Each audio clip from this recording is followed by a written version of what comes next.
2024 जून 4 तारिख रे अप्रत्याशित भाव में विजु जनता दल हारीगला। भारतीय जनता पार्टी जीतीगला। विजु जनता दल हारिबाटा सेतेबेले ओडिशार लोक के विश्वास करि पारलेनी। केमिति हैला बोली बारंबार आज पर्यंत प्रश्न पचारुछन्ती एवं आमे जहाँ शुणुचु जे भारतीय जनता पार्टी नेता एवं तांकर कर्मी सी मध्य विश्वास करि पारलेनी सी केमिति जीतिले बोली। तेणु यही जो असमाहित प्रश्नटी रही जाइए से प्रश्नर उत्तर ओडिशार जनसाधारण खोजुछन्ती।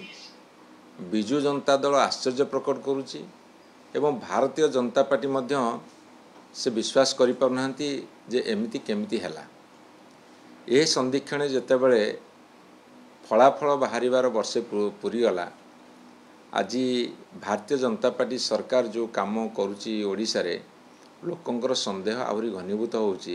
काहेकि से माने भल परफॉर्मेंस तो करिया दूरे कथा दूरे थाउ किंतु सामान्य परफॉर्मेंस भी करि पारुनाहांती।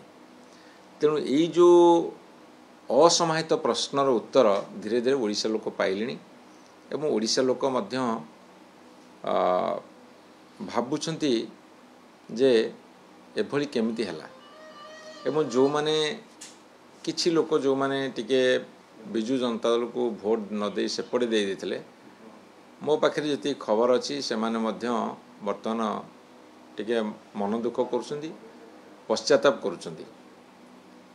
एवं आजिका दिन रे जदि आमे हिसाब करिबा लोक पुणी विजु जनता दल को शासन को फेरे आनिबा पे प्राय मनस्थिर कलेनी। आपण देखंतु दल भितर कंदल नाही बरं विजु जनता दल संगठित अच्छी। बीजेपी बर्तमान फाड़ फाड़ कि 3 ना 4 फाड़ है बोली आम पाखे खबर अच्छी।